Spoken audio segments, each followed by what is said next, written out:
Good morning.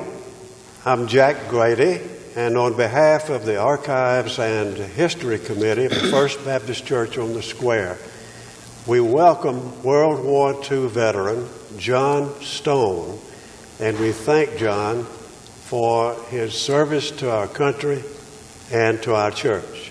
John, thank you so much for coming and visiting today. John, it's a little over 70 years, when you think about it, since the beginning of World War II. Right. And here we are remembering some of the events, but you never forget them, do you? Right. Never forget them. We will never forget them as long as we live. I'll never forget that day. No, I'm sure. Today is May the 23rd, 2012. So, yep, 70 years ago. We were underway. The war was underway. Right. With Germany and Japan. Well, John, tell us a little bit about your enlistment process. Were you drafted or did you volunteer? Well, I tried to volunteer, but myself and three more buddies from here in LaGrange, we went down to Fort Benning to get in the glider troops there. But they had their quota at that time. I don't know exactly what it was all about. But anyway, they turned us away and said they'd get in touch with us later. They never did, but Uncle Sam got me. He came to Yeah, he got me, and he sent me into my basic. Well, I was drafted and inducted at Fort McPherson here in Atlanta. Okay. And then I went from there to Camp Bowie, Texas, taking my basic training. Bowie? Camp Bowie? Pardon? Camp Bowie? Is that what Camp Bowie, yeah. Bowie. Yeah, okay. POWIE. And then went from there to Louisiana Maneuvers, and they called us and told us we had 15 minutes to get packed up. We were moving out. We didn't know where we were moving to, but they moved us to Camp Hale, Colorado. That's spelled H-A-L-E, and 10th Mountain Division. 10th Mountain Division. I stayed in that outfit till I got out of service, till the war was over. Mm-hmm. And, of course, I did a lot of other training, too. We won't have time to talk about all that at different places. Yes. But we're taking a lot of extra training in between. Very specialized outfit, wasn't it? The 10th, very specialized outfit. Yeah, they were special. They were trained special to go into northern Italy, into those caves and mountains there, and get those Germans out of those caves. Yes. See, they could drop bombs on them till doomsday, and they just sit back in there, play cards, and drink coffee. And we had to go up the side of the mountains and come in on top. But anyway, that's. Let me ask you this, John. Excuse me.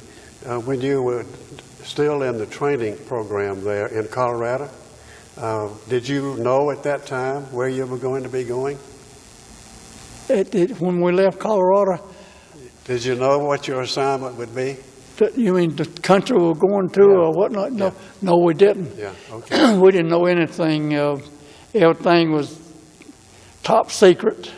We went to New York, got on the biggest boat that the United States had at that time, the USS America, and they had changed the name during the war to USS West Point. Is it? Yeah, and so we got on it, went to and landed at the name of the town I can't think of right now. Did you go directly to Italy, or did you? Yeah, we went directly to Italy, and we landed at a town there, right on the water, of course, and we got off and we marched and rode some vehicles from the end of Italy. Italy is a boot, by the way, it's a boot, and we rode some vehicles and marched a lot. But we went from one end of Italy to the northern end of Italy. Wow. Several times during the war. My outfit my 10th Mountain Division stayed in Mussolini's private home at the end at the north end of Italy, at the Swiss Apennines, at Lake Garda. Yeah, and we stayed in his home. The ones that as many as could, and the rest of them stayed in other buildings. Yes. And then we'd out and fight some more. Lucky me, I didn't have to fight any. I was a cook and baker during during all that time, and that's what I was also trained for during my basic training. I had to take cooks and bakers training along with all this field stuff, and some of that was real touchy. Well, were you living in Mussolini's home yourself? Were you there, or were you somewhere else in Italy? Where were you?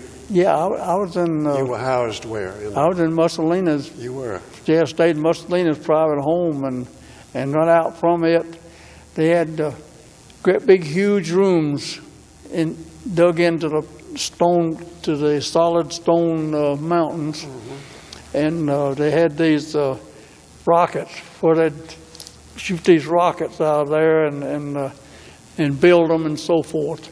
And it brings back a lot of memories. It kind of, which right now is one of them, and I won't get into that right now because I don't have time. But we left there and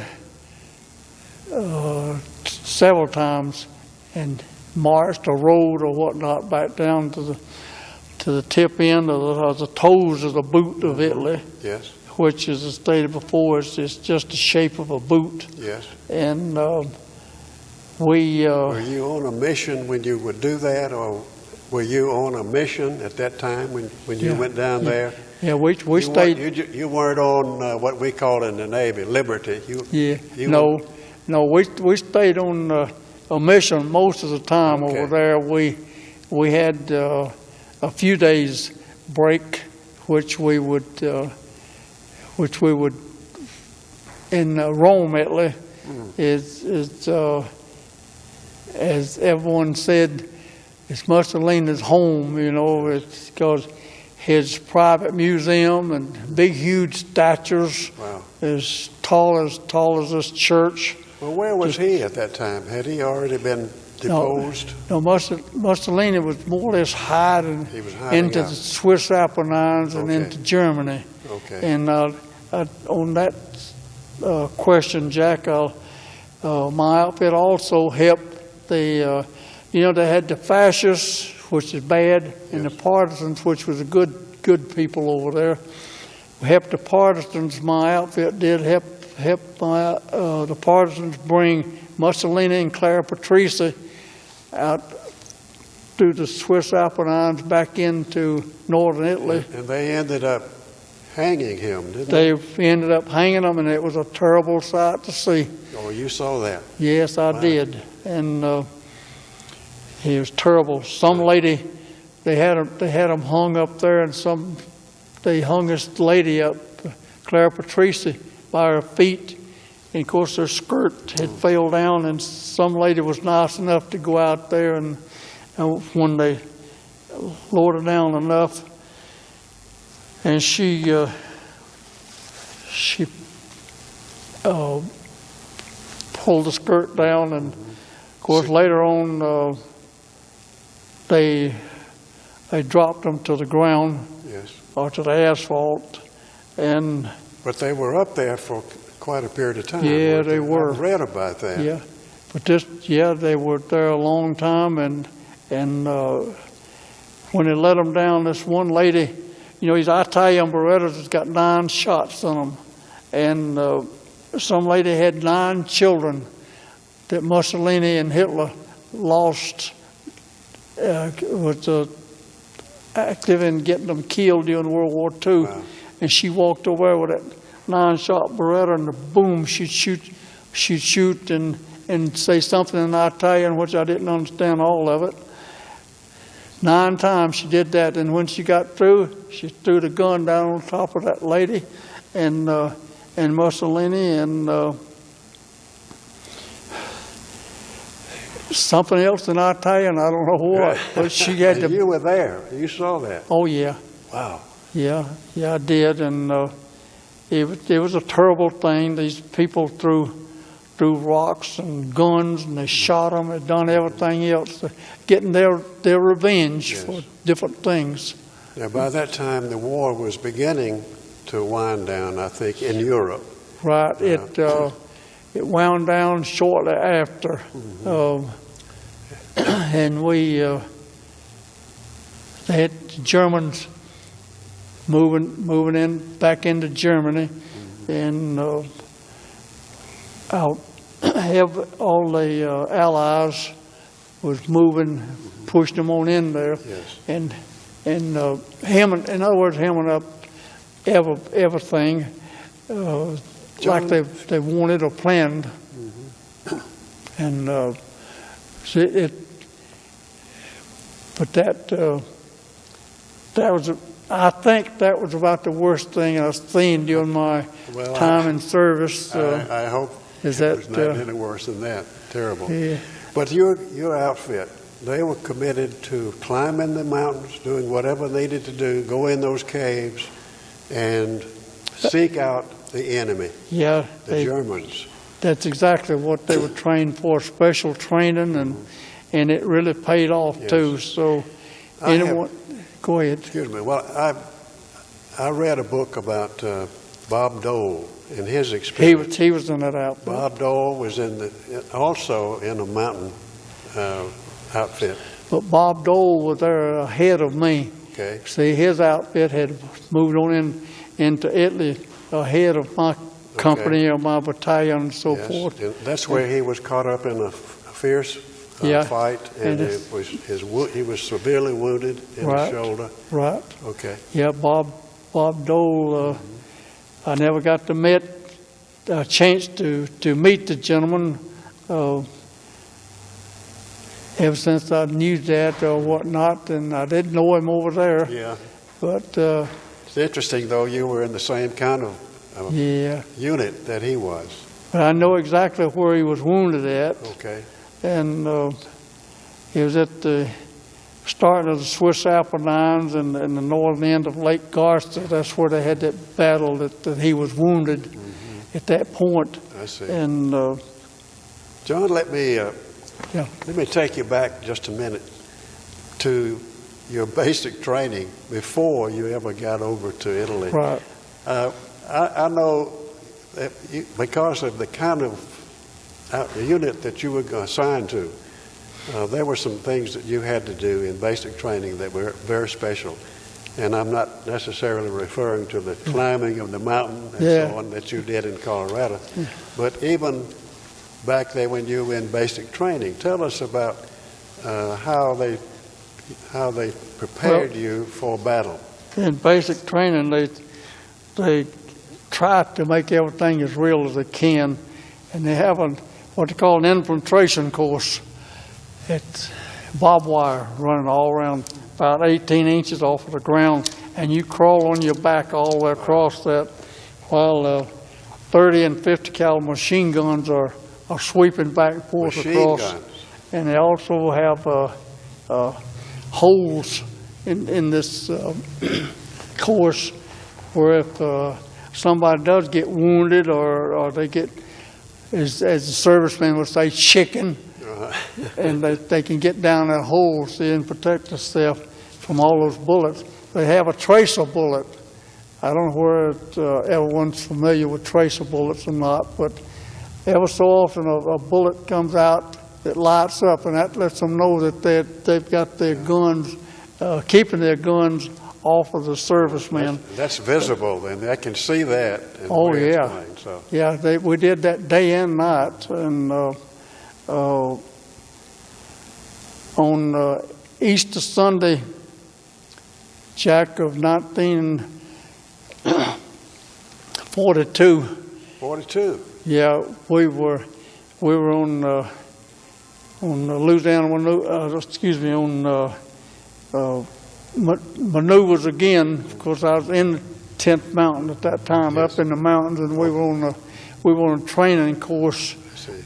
bivouacking and so forth. That everyone will have to excuse me. I get talking about things, and I get kind of choked up a little bit. But Okay. at that particular time, we were on maneuvers up in Colorado. It was on Easter Sunday of 1942, and my fiancée here at that time, which later on I married 4 years later, she sent me a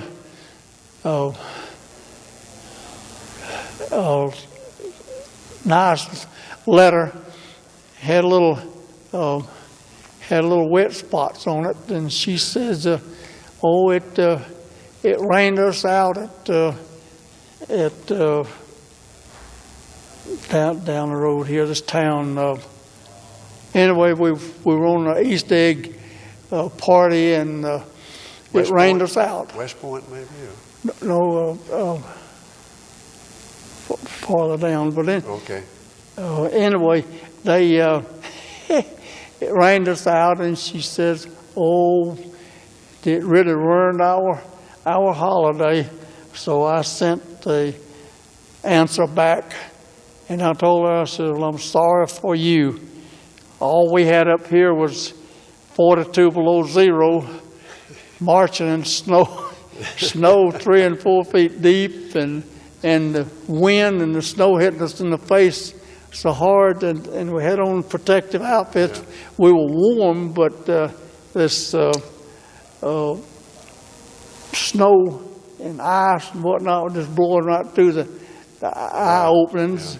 Yeah. And You were living in a refrigerator, it sounded yeah, and our general, he was doing what was right. He was training us for what we were going to get into, and he didn't want any fires built to get warm or whatnot, but some of them built them anyway. And a couple hours, people froze to death in John, Colorado. That's the did way they it really? Yeah, that's the way it went. And Now, I presume they felt that your leadership felt that it was necessary to go through this experience exactly. to be sure you were prepared for what was to come later. Well, it really paid off when we got to Italy and so forth. And the general knew what he was doing. Yes. He wasn't breaking any rules or regulations. He was there what he was supposed to do. He was training everybody to protect themselves Sure. and how to do that once they got overseas, and Yes. and it paid off. Later on, a lot of those people that had been kicking him or whatnot they apologized. Oh. So, excuse me again. So Jack. they realized that it was necessary. Yep, Yeah. it sure was. Well, John, I guess I didn't realize that you were inducted in the Army early Yeah. early 42. So Yeah. you were in the Army for 4 years then. Well, Almost. there's it's more like a little over 3 years, Jack. Okay. The time element, but Now, going back to Italy, Yeah. sounds like y'all you were winding up your responsibility, and you were winning the war, doing your part to help win that war. Yeah. Terrible war. And the terrain and the climate and everything else where you all were was certainly not friendly to you. Yeah. And you were faced with Germans, and I guess there were some probably Italians who had been drafted in their army by Mussolini early on.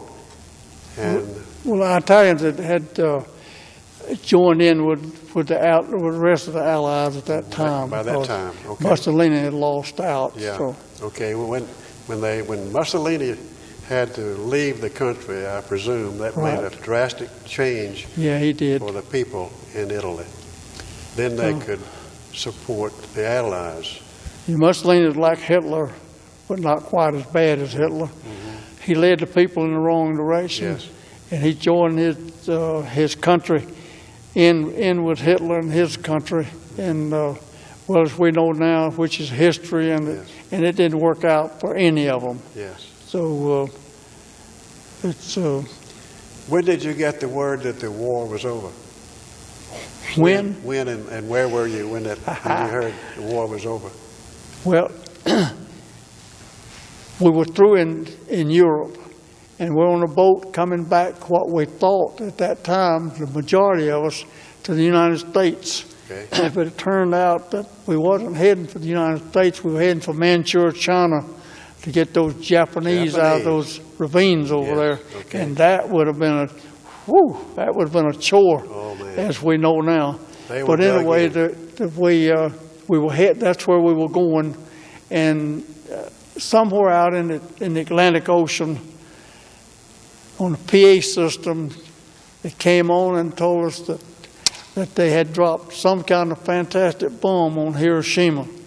All right, and then a little bit later, of course, Nagasaki. Yes. And in about 5 minutes, that ship just laid over sideways, changing course. We're heading for Camp Shanks, New York. Okay. And that's where we unloaded at. Yeah. And when we got there, that place was really jammed full of Boy, people. I can imagine. And they told us that if you can get transportation out, go ahead. But it'll be tomorrow before we can have transportation to get you out and send you home. All right, so I went home and to LaGrange, here in LaGrange. But you hadn't been officially discharged at that point. No. Yeah, okay. No, but they had so many people they couldn't they couldn't, and more coming in.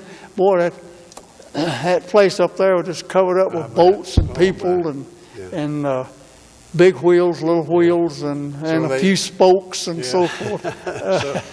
So they gave you some leave time to come home. And Yeah.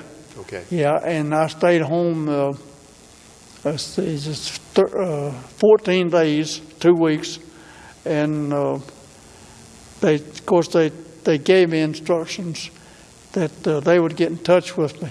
All right, the instructions were when they did get in touch with me to go to Camp Hale, Camp Carson, Colorado. Okay. Or back to the camp in Texas, camp. Hood? Was it Hood? No, Bowie? the other one, Jack. There's so many of them. We went around. Sure. See, it seems like that I didn't do much, but we did a lot. We went to a lot of different. Yes. Went through a lot of special training and so forth. But Camp Hood, as they call them now, they call them Fort Hood during the war. Yeah. And I went to South Camp Hood, and then later on I went to North Camp. Well, excuse me, I went to North Camp Hood, and then later I went to South Camp Hood, and they shipped us out of South Camp Hood to some other place, and then wound up back in Colorado again. We just went around and around doing special training for that special job in Italy. Yeah. And it worked out real good. Yeah, sure. Good. Sure did. Well, John, looking back on it now, do you feel that what you went through and what you learned helped to prepare you for life after World War II? It sure did. Yeah, it sure did, Jack. I think that all young men, young boys should. I know it'd be rough on them and rough on the parents for them to continue this draft and get these boys in there. They'd cut down on a lot of this stuff that's going on now, and you and everyone knows what it's all about. So yeah, it taught me a lot of things. I wound up getting my on official VJ day. You know what day that is? Yes. Sunday, September 2nd, 1945. Yes. Well, that's the day that I got married, and okay. I didn't know that. We didn't know at the time that it would be official VJ day, which it wasn't. Very special. Which it was, but later we got married on Sunday, September 2nd, over here on Dallas Street. Okay. Because we were in the LaGrange Theater when they closed the curtain, and the manager came out and told us that the war in Japan was now over. Of course, it wasn't official until Sunday, September 2nd, 1945. Mm-hmm. We went ahead and set up our wedding for Sunday night, Sunday, September 2nd, 1945. Mm-hmm. The Reverend Shepherd over here on Dallas Street, and one of my old, not old, but one of my good-looking teachers when I was going to school here was at my wedding, and she was the daughter of Dr. Saltzman. He was a dentist here in LaGrange, and she was there as she was sister-in-law of Dr. Saltzman, the minister. All these names is hard to keep up with. Okay. But anyway, the minister, she was a sister-in-law to him, and when, of course, Christine and I, we were standing there, and the minister did the wedding. When it was over, somebody hit me on the shoulder like that, and I turned, and that was my school teacher. Really? And she hugged the daylights out of me. Yeah, I was one of her favorites. Okay, you know. she was glad all to school see teachers you. have favorites. First time she'd seen you since the war ended, I guess. Pardon? First time she had seen you since you left to go in the service. Yeah. Oh, yeah. It's the first time, So yeah. she was welcoming you back. Yeah. Yeah, with open arms. Yeah. And a lot of people did. Yeah, but now, I left here, Jack, after we got married. I went on the late honeymoon to Sarasota, Florida. Christine's brother was in service from before the war started, actually. They sent him over to 2 weeks training or whatnot in North Carolina, and sent him over to the islands over there. And he stayed there the whole time, never got to come home. Mm-hmm. But his fiancée was also from here in LaGrange, and Tina and I had already married, and when he got out of service, they set their wedding up to get married here at this church next door, the First Baptist here, and somehow or another, we never had, the four of us never figured out who mentioned us, Tina and I, going on a honeymoon with them to Sarasota. Oh, so it's one of the best moves ever made, Jack. We pull in on Route 41, or Tammy Trail, as they call it, at the Sarasota Bradenton Air Base. And I told the other three, I said, well, boy, I like this place. Yeah.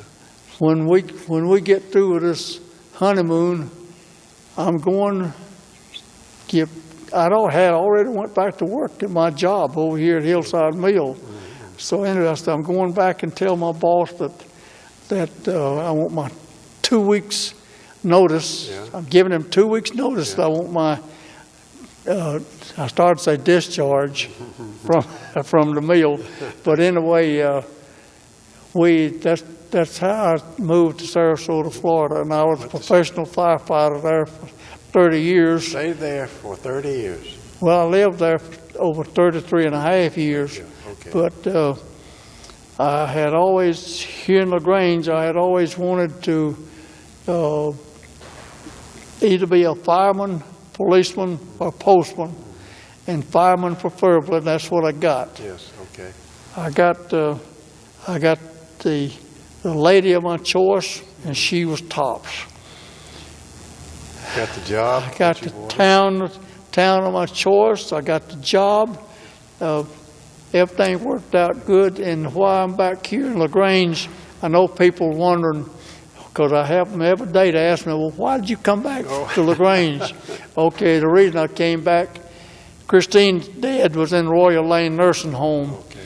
and we didn't expect him to live too many years, but we sold everything we had in Sarasota, which I could retire, and everything with good pension and so forth I had built up. All right, so we sold everything, moved back to LaGrange, and got to live with the old boy for over 3 years, and we were happy about that. That's great. Well, I'm glad you came back. And So that's about the and history. we're glad you're a part of this church. John, thank you so much for I'm glad I'm back. coming and Oh, being Jack, with- one more thing. Yeah, I was baptized at Southwest LaGrange Baptist Church over on Washington and Dallas, 4th Avenue, excuse me, and by Reverend Goforth. Okay. But you know, at one time they had 4 ministers here in LaGrange. They had a Reverend, can't think of his name, across the church on the hill out here now. What church is that? it's a Methodist church. Methodist, yeah. He was a minister there, and then it said, anyway, the four ministers had the names of Reverend who that minister is. He would go forth, and Reverend Pickup, and Reverend Dollar. So they always made a joke out of it. Oh, John. But I'm glad to be back in LaGrange, and of course I had it made in Sarasota. That town and state was good to me and my wife, and so was LaGrange and everybody here. But I'm glad I'm back from amongst my old partners, people that I grew up with, and so forth. Well, we're glad to have you back. Thank you so much. Thank you, okay, Jack. Johnny. Thank you, Jack. Yes, sir. Thank you, everybody.